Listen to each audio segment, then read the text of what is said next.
शुभ सकाळ पिलामाने पुणी थे स्वागत तुम मानक आउ एक नुआ वीडियो रे। यही वीडियो रे आमे आलोचना करिबा श्रेणी चतुर्थ आमे ओ आम परिवेश रो एक प्रसंग को जीवा पूर्व मु तुम मानक किछि कहिबा पई चाहूची। पिले माने तुमे माने केबे रात्रि रे आकाश को देखिचो? सही आकाश रे तुमे माने देखिया को पाइबो अनेक चमकुथिबा जिंस। जितेबेले आकाश मेघमुक्त थाए आमे देखिपारू चंद्र तारा अनेक किछि। से विषय रे आजिरो आमे आलोचना करिबा पृथ्वी ओ आकाश को नहीं। एही वीडियोटी देखि सारला परे तुमे माने सौर जगत रे थिबा ग्रह नक्षत्र और उपग्रह मानन को चिन्हि पारिबो एवं जानि पारिबो। देखो तुम मानन पाखरे मोर चित्र देखैली। एही चित्रटी को जदि तुम भलरे देखिबो एथिरे कोन कोन अछि कहिलो? हाँ, एठी रहिछि हमर पृथ्वी। पृथ्वी छड़ा और कोन देखिबा को पाउछ पिले? पृथ्वी छड़ा हमर एठी चंद्र अछि, ता सहित अनेक गुड़िए तारा देखा जाउछंती। हो ना नहीं? देखो एइटा हेउछि गोटिए पूर्णिमा रातिर चित्र। पूर्णिमा राति रे पिले आकाश रे हमें कोन देखि पारू? पूर्णचंद्र तारा अनेक गुड़िए देखि पारू। पिले साधारणतः चंद्र हमकु बड़ देखा जानती और तारा माने हमकु छोट छोट देखा जानती। बुझि पारलो? एठी देखो पिले हमर पृथ्वी। पृथ्वी कोन करूछि?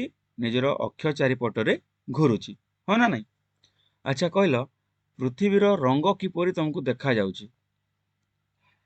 तुम जदि कहिबो सर पृथ्वी हमकु नील देखा जाउछि, काहेकि देखा जाउछि पिले? एथि पई देखा जाउछि पृथ्वीर 3 भाग अंश पिले जल भाग। एवं तुम तो जानो जलर कोनोसी रंग नाही, तथापि भी नील देखा जाउछि।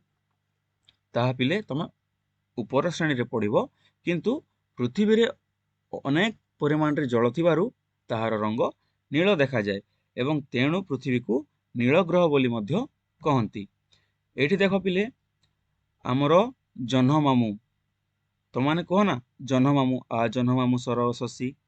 हाँ, सही जह्न मामू जाहाकू आमे कहबा पृथ्वीर गोटिए उपग्रह बोली, जे कि पृथ्वी चारिपटरे बुलु थाए। ठीक अछि ना?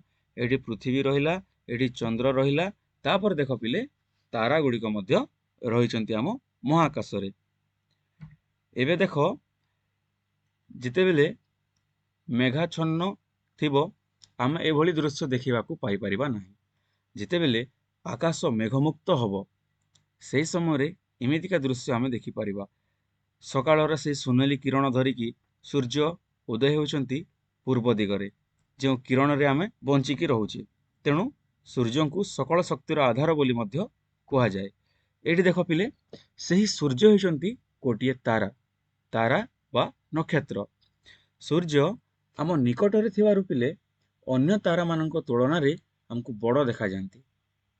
बुझि पारछ ना? एठी देखो पृथ्वी घुरुछि एवं पृथ्वी चारिपटरे कोन घुरुछि पिले? चंद्र घुरुछि।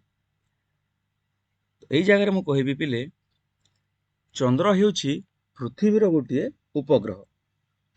एबे तुम माने पचारिबो सर उपग्रह माने कोन? हो ना नहीं? हौ मु तमानकु बुझौछि। उपग्रह माने हेउछि पिले ताहा कृत्रिम होई पारे किंबा प्राकृतिक होई पारे। जे कोनोसी महाजागतिक वस्तु कोनोसी ग्रह चारिपटरे जदि घुरे सेही वस्तु को उक्त ग्रहर उपग्रह बोली आमे कहि परिबा। जेमति देखो सूर्य चारिपटे के बुलुची? चंद्र बुलुची ना? तेणु करी चंद्र हेउची पृथ्वीर गोटिए उपग्रह। ठीक अछि? तापर देखिबा पिले सूर्य ग्रह उपग्रह आदि को नै आम सौर जगत गठित। एबे कहिबो सारी सौर जगत पुणी कोन? जगत आम जानिछु, ए सौर जगत कोन? अच्छा ता विषय रे मु तमानकु देखौछि। चित्रटिए देखो। एही चित्र रे तुमे कोन देखिବାକୁ पाउछ? वेरी गुड, सूर्य एवं सूर्य चारिपटे बुलुथिबा 8ଟି ଗ୍ରହ ତମେ ଦେଖିବାକୁ ପାଉଛ, ହଁ ନା ନାଇଁ? ଏଠି ଦେଖ, ଏହି ଗ୍ରହ ମାନଙ୍କର ନାଁ କିଏ କହିପାରିବ?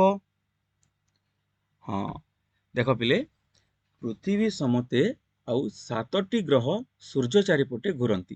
ସେମାନେ କିଏ କିଏ? ସେମାନେ ହେଲେ ସୂର୍ଯ୍ୟର ସବୁଠାରୁ ନିକଟ ଗ୍ରହ ହେଲା ପିଲେ ବୁଧ। ବୁଧ ଗ୍ରହ ପରେ ଅଛି ଶୁକ୍ର, ଶୁକ୍ର ପରେ ପୃଥିବୀ, ପୃଥିବୀ ପରେ ମଙ୍ଗଳ, ମଙ୍ଗଳ ପରେ ବୃହସ୍ପତି। ବୃହସ୍ପତି ହେଉଛନ୍ତି ପିଲେ ଆମ ମହାକାଶର ବା ଆମ ସୌରଜଗତର ସବୁଠାରୁ ବୃହତ୍ତମ ଗ୍ରହ।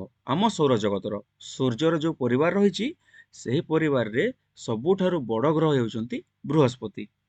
ତାପରେ ପରେ ଅଛନ୍ତି ପିଲେ ଶନି ଗ୍ରହ। ଶନି ଗ୍ରହ ଦେଖ, ଏଇଠି ଗୋଟେ ବଳୟ ଦେଖିପାରୁଥିବ ଗୋଟେ ଗ୍ରହର ଚାରି ପାଖରେ, ସିଏ ହେଉଛନ୍ତି ଶନି। ତାପରେ ଅଛନ୍ତି ପିଲେ ୟୁରେନ୍ସ ଓ ନେପଚୁନ, ଯାହାକୁ ଇନ୍ଦ୍ର ଓ ବରୁଣ ବୋଲି ଆମେ କହିଥାଉ। ଠିକ ଅଛି ପିଲେ, ଏଇଟା ହେଉଛି ଆମର ସୂର୍ଯ୍ୟଙ୍କର ପରିବାର। ଯେଉଁ ପରିବାରରେ ଅଛନ୍ତି 8ଟି ଗ୍ରହ, 8ଟି ଗ୍ରହର ଅନେକ ଗୁଡ଼ିଏ ଉପଗ୍ରହ ଏବଂ ସୂର୍ଯ୍ୟକୁ ପରିକ୍ରମଣ କରୁଥିବା ଅନେକ ଗୁଡ଼ିଏ ନକ୍ଷତ୍ର, ଗ୍ରହାଣୁପୁଞ୍ଜ, ଉଲ୍କାପିଣ୍ଡ ଓ ଧୂମକେତୁ। ଏଇଟା ଥିଲା ପିଲେ ଏହି ଭିଡ଼ିଓରେ। ଆଶା କରୁଛି ତୁମେମାନେ ବୁଝିପାରିଥିବ ଆମ ପୃଥିବୀ ଓ ପରିବେଶ ବିଷୟରେ, ତା ସହିତ ଆମର ସୂର୍ଯ୍ୟ ଏବଂ ସୂର୍ଯ୍ୟର ପରିବାର ବିଷୟରେ। ରହୁଛି, ପୁଣି ଦେଖାହବ ଆଉ ଏକ ନୂଆ ଭିଡ଼ିଓରେ। ସେ ସମୟ ପର୍ଯ୍ୟନ୍ତ ସମସ୍ତଙ୍କୁ ଧନ୍ୟବାଦ।